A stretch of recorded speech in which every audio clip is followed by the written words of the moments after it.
Welcome. It is Mitch. I'm on YouTube. If you haven't already, please subscribe. It takes 3 seconds, maybe 2 seconds. Just click the subscribe button. Appreciate all the support as we try to build this thing up. The matchup, the date in New Orleans is set. It'll be Kansas City against the Philadelphia Eagles in the Super Bowl for all the marbles. And I was watching the NFC Championship in Philadelphia, clobbered Washington, ended up pulling away mightily in the second half. The AFC Championship was an instant classic. I thought Buffalo was going to win. I thought this was Josh Allen's time, that he'd finally right the wrongs along with Buffalo as a franchise and get back at Kansas City. They had their opportunities. Could not take down Patrick Mahomes and the Chiefs. And now it's Kansas City and Philadelphia. And I was remembering the seasons that both of those teams had, and primarily Philadelphia. And I recalled last season and how it ended for the Eagles in miserable fashion, and they rebounded now to get back to its second Super Bowl appearance in the last 3 years. And I'm sitting there wondering, and it's obviously the premise and the purpose of today's video, can the Packers replicate Philadelphia's current 2-year stretch, with the present time being year 2 of the stretch I'm talking about? Are there more similarities, even on the surface, with Green Bay and Philadelphia than what we realize? Is it a reason for optimism to look at what Philadelphia has done the last 2 seasons, now appearing in another Super Bowl this time around, and try to draw those comparisons to Green Bay and what the Packers could do to hopefully try to get to a conference championship, win the NFC next year? Because I don't think it's out of the realm of possibilities. Are there concerns entering this offseason? Yes, absolutely.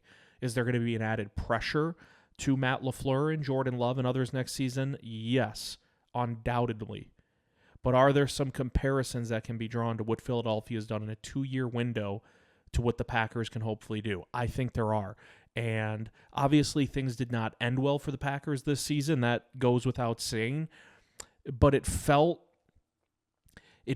different this year. 2 years ago, I think, surprised many people. It was such a slow start to the season, and then the Packers really burst onto the scene with first-year starting quarterback Jordan Love. They go to the playoffs. They blow out Dallas. They're hanging in punch for punch with San Francisco. Quite frankly, should have won that game in Santa Clara, ultimately losing divisional round weekend to the 49ers. And so you lose that heartbreaker, but there was optimism, there was noise, there was excitement about what was to come with Jordan Love and then, of course, Matt LaFleur at the operations as the head coach. That was after Jordan Love's first year. I'm talking 2 seasons ago. And there was optimism, there was excitement, there was noise, there was an energy that, hey, they didn't get all the way this year, but heck, most people didn't expect him to even make the playoffs in Jordan Love's first year as a starter. This year felt different. In the offseason, they brought in a new defensive coordinator, Jeff Hafley, to steer the ship on that side of the ball. I think he did a tremendous job. And yes, the season ended in heartbreak 2 years ago, but there was plenty of hope. This season ended with a playoff loss again. It was not the same. You felt differently. I felt differently. I'm sure they felt differently. Green Bay spiraled down the stretch. They lost 3 in a row to end the year, including at home to Chicago in Week 18, ending an 11-game win streak against the Bears. And don't give me the crap about, well, they rested a lot of their starters in the second half. I don't give a rip. Early on in the first half when the starters were playing, they didn't look good either. Green Bay went 1-5 in the division. Quite frankly, should have been 0-6. And the passing game, as I've mentioned in recent videos, took a massive, massive step back. 2 seasons back-to-back. Jordan Love's first year as a starter, second year as a starter. If you just look at it from a perspective that's zoomed all the way out, you say, hey, they made the playoffs both years. Yeah, they won a playoff game in his first year and didn't the second year. But, hey, 2 postseason bursts. Right on track. This year felt different. There was regression, especially with the offense, specifically the passing game. The creativity, the lack of big chunk plays down the stretch. And yes, quite frankly, losing to the Chicago Bears on your home field and going 1-5 in the NFC North. And a blocked field goal away from being 0-6 in the NFC North. And I know it was a loaded division, Detroit, Minnesota, Green Bay. 1-5 is not the standard. 0-3 at home against the Bears, Vikings, Lions. Certainly not the standard that Green Bay has set or is trying to set moving forward. And so this year felt different. There's there's more hesitancy, I think, on the outside, not internally, perhaps. But externally, there's more reason for pause because of the regression we saw with the passing game, with Jordan Love, with the creativity that we've become so accustomed to seeing, with Matt LaFleur calling the plays on offense. But I look at this year for Green Bay, and I look at the Super Bowl, and it's Chiefs-Eagles.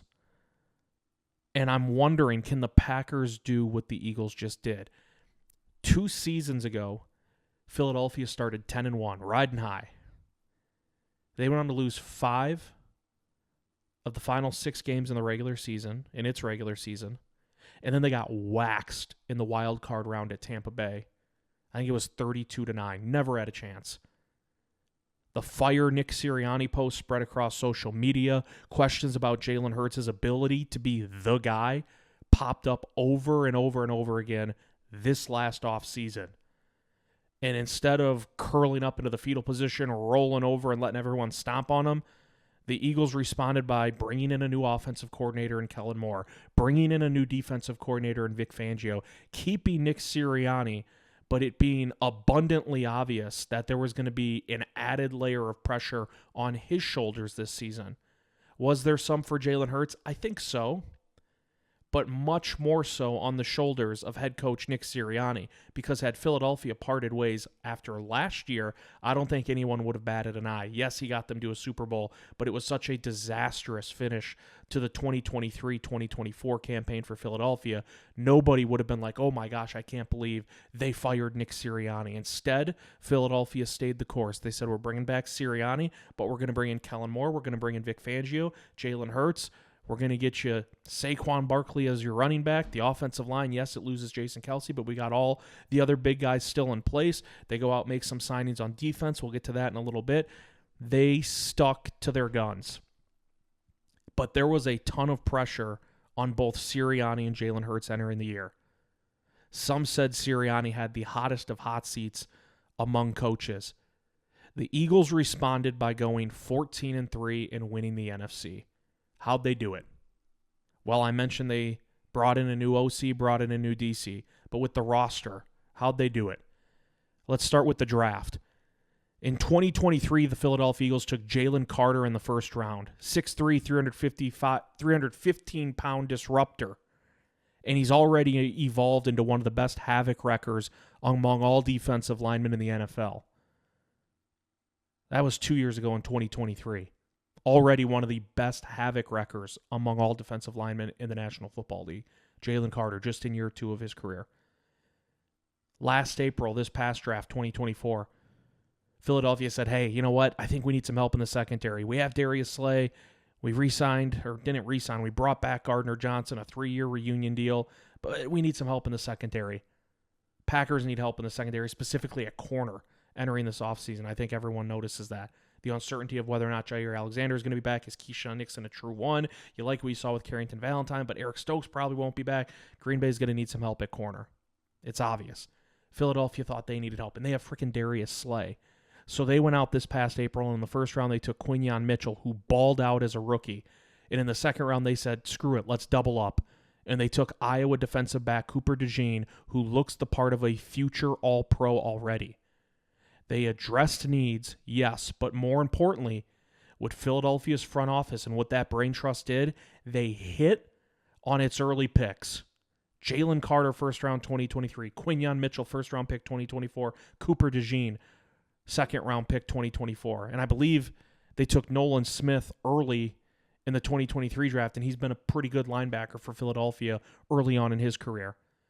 They addressed both needs, but hit on them as well. You know, it's one thing to, front offices juggle. Do we take the best player available, or do we take what our biggest, vacancy is, the spot that we need to fill out some depth and get a guy in at? Philadelphia this past April said, we think we need some help in our secondary, specifically at corner, maybe a little bit at safety. Let's do Quinyon Mitchell, Cooper DeJean. Boom, both have been awesome. And some of it might be a crapshoot, but Philadelphia has shown recently they can hit on their top picks repeatedly. And not all front offices have shown the capability to do that, certainly. Let's look at Green Bay now. Let's look at the Packers and their last couple of drafts. Last April, took Jordan Morgan in the first round, offensive lineman out of Arizona. His status TBD. Injured much of the year. Didn't really play much for the Packers.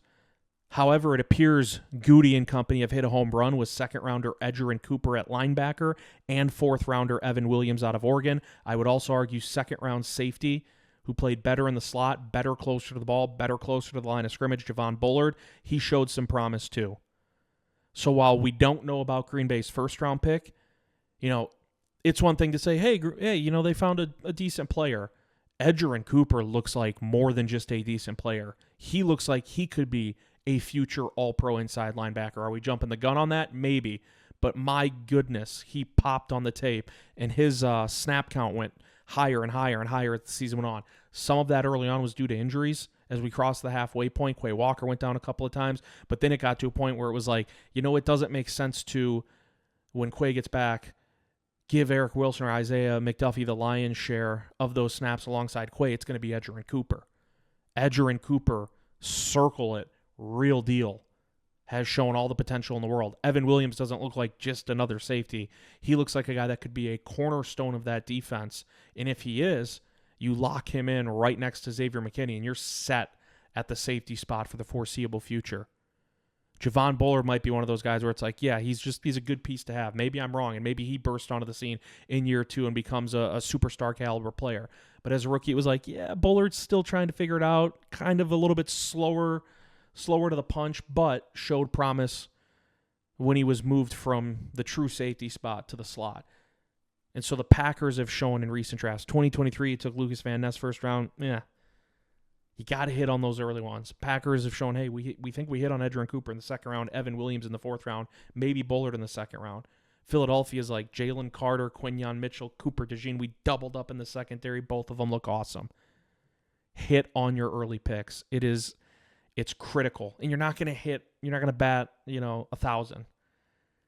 And I don't know if you hit on 50% of your first-round picks, if that would be considered a success. I think each GM, each front office would have a different mindset on that. But Philadelphia, for whatever reason, they're hitting on them more times than not, especially in recent drafts. And so you look at, hey, how can Green Bay try to mimic what Philadelphia did? 2 years ago, Philadelphia started 10-1, finished 11-6, plastered by the Buccaneers wild card weekend 32-9, one and done, early exit out of the playoffs, rebounded by winning the NFC. Green Bay this year, daunting division, finished third, got in though, but lost to Minnesota, lost to Chicago, kind of limped into the postseason from a win-loss perspective, and then 10 points against Philadelphia. I thought the defense was sensational, especially considering what Philadelphia did in the follow-up games against the Rams, and then in the NFC Championship against the Commanders. Defense looked good, offense, So Green Bay kind of finishes the year on a big dud. Whenever you finish the year with a loss in the playoffs, it's a down moment. But I think in year 1, it was more, hey, I can't wait to see year 2 of this offense with Matt LaFleur and Jordan Love and company. And it really fizzled down the stretch. How can Green Bay turn it into a positive and try to do exactly what Philadelphia just did? Terrible finish 2 years ago to the regular season. One and done in the playoffs. Instead of getting rid of their coach, and that was, I don't think, ever on the table for Green Bay. But I do think there's going to be way more pressure on Matt LaFleur and company to deliver next year. Goody brought up a championship window. He typically hasn't said that in his end-of-season press conferences since taking over his role in the front office for Green Bay. And just a couple weeks ago when the season ended, or a few weeks ago for Green Bay, Goody brought up a championship window and needing to compete right now for championships. Yes, there is some added, I'm going to bring up that word again, pressure on the shoulders of Matt LaFleur, Jordan Love, and others next year. Heck, for Goody to try to hit on some of these early round draft picks as well. And so look at the blueprint that Philadelphia laid out. They hit on early draft picks. You're not going to do it every year. It's critical to do it now for Green Bay, maybe more so. But there's other areas to look at too. Look at free agency. Last offseason, Philadelphia said, yeah, we'll take Saquon Barkley, absolutely. The dude's getting legitimate MVP love and should. First carry against Washington, shot out of a cannon. What was it, a 60-yard touchdown run in the NFC Championship? Philly goes up 7-3. Dude ran all over any and every defense throughout the season. I actually thought, again, the Packers did a decent job of keeping him bottled up for the most part. He's a guy that you're not going to shut him down. Not with that offensive line. It's not happening. Not with Kellen Moore dialing up one gem after another offensively. And you can say, hey, it's easy. Turn around and hand the ball to Saquon. That touchdown against Washington on the first play wasn't just half-back dive, go do your thing. It was a beautifully executed toss play to the left. Everyone did their assignment. Saquon had a huge hole to run through. And then once he got to the second, third level of the defense, that's when he started doing his shifty work to make sure there would be no tacklers combining to bring him down as he waltzed into the end zone. So Philadelphia last offseason said, hey, you know what? Saquon Barkley, come on down. Green Bay hit a home run, in my opinion, getting Josh Jacobs last offseason. He's your running back, and a really damn good one at that for the foreseeable future. I mentioned the reunion with Gardner Johnson. Was with Philadelphia, then spent 1 year in Detroit in 2023. Inks a 3-year deal to come back to the Eagles. He's been a key cog, a key piece of that defense this season for Vic Fangio. Packers went out, Xavier McKinney, come on down. All-Pro. The two names that Green Bay signed to make an instant impact this year, Josh Jacobs, Xavier McKinney, and for the future, both home run signings by Goody and company. Jacobs, McKinney, both playing at an all-pro level. Philly got that with Saquon Barkley. Didn't get it with Gardner Johnson at an all-pro level, but you know what else they did? They went out and they signed Zach Bond from New Orleans. Diamond in the rough. 1-year deal with the Eagles. All-pro. Literally all-pro season. And it made me think of when Goody was able to turn that in with Devondre Campbell. And who knows if Zach Bond's a 1-year wonder or if this is here to stick for the next 3, 4, 5 years. Green Bay hit on its big name signings, Josh Jacobs, Xavier McKinney last year. Can they find, and it's tough to do, but if there's someone who can, look at what Goody did when he plucked Rasul Douglas, was he on the Cardinals practice squad, and then got Devondre Campbell in on a free agent deal, and not much was expected of those guys, and then they became key pieces of a defense. Devondre for a very short amount of time. Rasul over a longer period of time. This offseason, can you go out and can you find the next Rasul Douglas? Can you find the next Zach Bond? Because Philadelphia has done a pretty damn good job of identifying talent that maybe some other teams don't want or that they don't utilize as well as they should. And I know it's perhaps a heavy, checklist. I don't think Green Bay has to do all of this, but the blueprint is there. Philadelphia, again, 10-1 2 years ago to start the season. Finish 11-6, lose 32-9 or something like that to Tampa Bay on Wild Card weekend. And a lot of people are like, I think Dallas might win the NFC East this year. Jaden Daniels in Washington could make some noise. I don't think anyone expected them to go to the conference championship. And then you look around the rest of the NFC, and it's like, hey, Detroit's going to be there. Everyone, myself included, expected San Francisco to be a juggernaut. They didn't make the postseason. And it's like, oh, yeah, Philly, but what's really going on? Like, Sirianni could be gone after this year if they struggle again. Even if they make the playoffs and they're one and done, Sirianni's probably gone. Is Jalen Hurts the guy? 14-3, win the NFC, playing for a chance to hoist the Lombardi Trophy in New Orleans in a couple of weeks against the Kansas City Chiefs. Hit on their early draft picks, stuck to the course with their head coach, got a new OC, got a new DC, hit on some free agents. One obvious, I think everyone thought Saquon Barkley would succeed to this extent. I don't know. Gardner Johnson just made sense for them. Been in the system, been with the team, I guess I should say.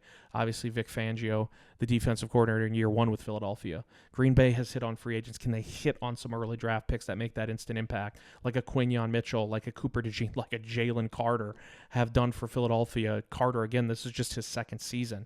Can Green Bay strike gold in that department with early draft picks? Can Green Bay do what Philly is doing right now? A disaster end to one season for the Eagles, looming questions about your quarterback and your head coach, added pressure coming into next season, 14-3, win the NFC. What's Green Bay in right now? Would you call it a disastrous end of the season? No, but you'd call it pretty deflating, pretty disappointing. 3 straight losses, including to the Vikings and Bears before flopping offensively against the Eagles in a 22-10 loss. Certainly questions about the passing game with the quarterback and Matt LaFleur, is he on the hot seat? Probably not, but is, again, pressure. Yes. Added element of it next year. Can you hit it out of the park in the offseason? Can you right the wrongs? Can you figure it out? Get to a spot where you're in the NFC Championship game next year. Can you get a home playoff game? When's the last time Green Bay had a home playoff game? 4 or 5 years ago. That's so critical. Philadelphia didn't have to leave. Got to host 3 in a row. Didn't get the bye that Detroit did, but the 2 seed, Detroit was ousted by Washington. And Philly just got to stay at home for 3 weeks. Green Bay, LA, Washington. Coming to, the Link. Philly had the talent entering this season. There's no doubting that. Everyone knew it.